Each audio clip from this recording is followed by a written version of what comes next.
જ્યારે માણસ પોતાની જાતને ઊંચી દેખાડવા માંગે ત્યારે હંમેશા સરખામણીઓ કરતો હોય છે।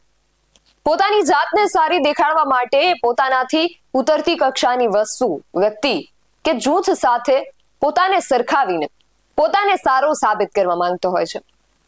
દુર્ભાગ્યવશ આપણા ગુજરાતમાં અને આપણા દેશમાં પણ આ જે ફિલોસોફી છે એ જ્ઞાતિ જાતિ માટે પણ લાગુ પડે છે।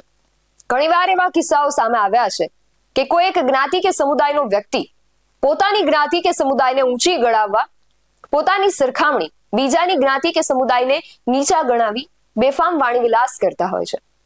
આવા લોકો ક્યારે સામેવાળાની લાગણી કે તેમના સ્વાભિમાન વિશે નથી વિચારતા અને દુર્ભાગ્ય એ છે કે આઝાદ ભારતમાં હજુ પણ વારંવાર આવી ટિપ્પણીઓ દલિત સમાજ કે આદિવાસી સમાજ પર થતી હોય છે।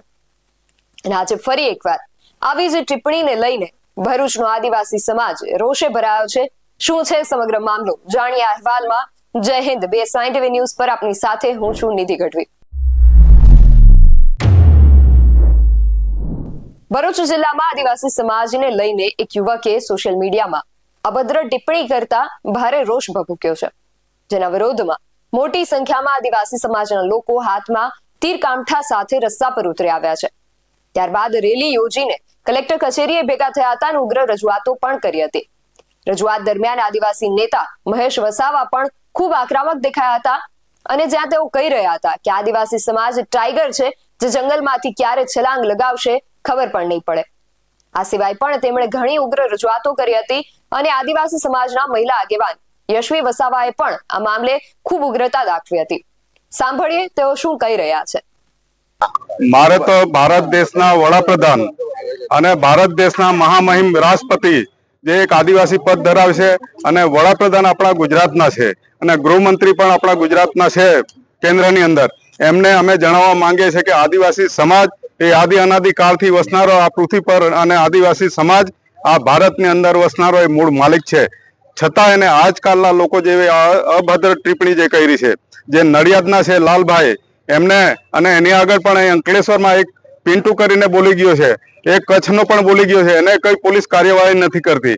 બાકી તો પોલીસ તંત્રને મારે કહેવા માંગુ છે કે તમે રાતોરાત આરોપીઓને પકડી લાવો છો બીજા કેસોની અંદર, જ્યારે આદિવાસી સમાજ પર જો આવી રીતે તમે બોલતા હોય ને એની પર કાર્યવાહી નહીં કરો તો એ ચલવી લેવામાં નહીં આવે।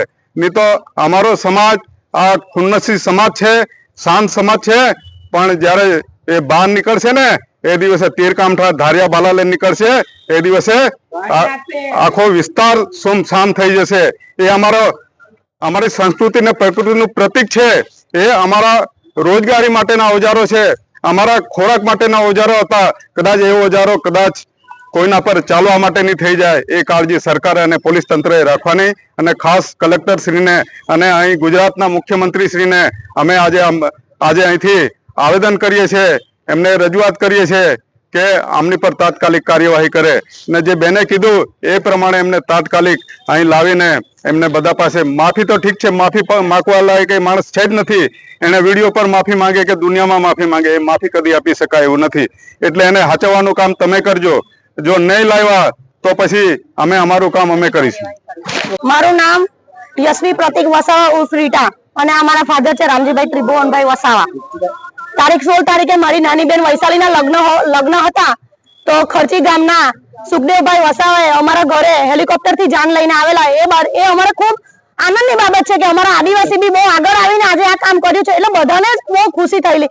પણ અમુક સમાજના તત્વોએ એટલું બધું ખરાબ કમેન્ટ કરેલી, બોલે તો ભરૂચ પૂછે તો ભરૂચમાં કમેન્ટ કરેલી, એમાં એમને એવું લખેલું કે ભીલડાઓ બી હવે હેલિકોપ્ટરમાં ફરતા થઈ ગયા છે। તો મેં એને કમેન્ટ કરેલી કે ભાઈ તારે બી ફરવું હોય તો તું બી ફર, તું બીજાનું કેમ આવું બોલે? તો એને મને અભદ્ર ભાષામાં બહુ જ ખરાબ ટિપ્પણી કરેલી છે, જે હું બધા વચ્ચે બોલી શકું તેમ નથી। અને એમને એવું કીધેલું કે ચરોતરમાં ખેત મજૂરી કરવા આવે તો તમારી બહેન દીકરી અને યુવાનોને, અમારા યુવાનો એમને એવું કરે છે એટલે તમે બિયારણ તો અમારું જ છે ને। અને એમને પોતે એવું કીધું કે હું મહાદેવના મંદિરનો પૂજારી છું, તો મારે એને એવું કહેવું છે કે તું મહાદેવના મંદિરનો પૂજારી છે તો પાર્વતી માતા કોણ હતો? પાર્વતી માતા આદિવાસી ભીલ હતા, બરાબર? અને હર્ષસંઘવીને જેવી રીતે તમે વરઘોડો કહેલો એવી રીતે વરઘોડો કાઢવો જ પડે। અને જ્યાં સુધી અહીંયા આવીને એને પોલીસ તંત્રને મારી નમ્ર વિનંતી છે કે અહીંયા આવીને એને ઘસેટીને ના લાવે અને મારે ને મારા સમાજ વચ્ચે માફી ના માંગે ત્યાં સુધી એને માફી મળશે નહીં। ઘટના કંઈક એવી બની હતી કે તાજેતરમાં ઝઘડિયાના ખર્ચી ગામેથી આદિવાસી સમાજનો એક યુવાન હેલિકોપ્ટરમાં જાન લઈને પરણવા માટે ગયો હતો, જેનો વિડીયો સોશિયલ મીડિયા પર વાયરલ થયો હતો. જે પછી આ વાતને લઈને લાલભાઈ નામના વ્યક્તિએ આદિવાસી સમાજની માતા અને બહેનો વિરુદ્ધ અભદ્ર ટિપ્પણી કરી. માટે હવે આદિવાસી સમાજમાં રોષની લાગણી જોવા મળી રહી છે. અભદ્ર ટિપ્પણીને લઈને સમગ્ર આદિવાસી સમાજમાં પડઘા પડ્યા છે. સમાજના આગેવાનો અને આદિવાસી નેતાઓ સહિતના લોકોએ તીર કામઠા સાથે રસ્તા પર ઉતરી આવી સૂત્રોચ્ચાર સાથે રેલી સ્વરૂપે જિલ્લા કલેક્ટર અને એસપીને આવેદનપત્ર આપ્યું હતું અને કાયદેસરની કાર્યવાહી કરવાની માંગ કરી છે. આદિવાસી સમાજનો યુવાન હેલિકોપ્ટરમાં જાન લઈને જાય એ ગૌરવની વાત છે. મુખ્યમંત્રી અને ગૃહમંત્રીને આ મામલે જલ્દીથી જલ્દી તપાસ કરવાની માંગ પણ તેમના દ્વારા કરવામાં આવી છે. આ જે ટિપ્પણીઓ થઈ રહી છે તેને લઈને તમારું શું માનવું છે અમને કમેન્ટ કરીને ચોક્કસથી જણાવજો. આવા જ વધુ અહેવાલો સાથે મળતા રહીશું. તમે મારી યુટ્યુબ ચેનલને સબસ્ક્રાઇબ કરવાનું અને અમને ફેસબુક અને ઇન્સ્ટાગ્રામ પર ફોલો કરવાનું ભૂલશો નહીં. બાકી અવનવી અપડેટ્સ માટે આપ જોતા રહો BS9 TV ન્યૂઝ. નમસ્કાર.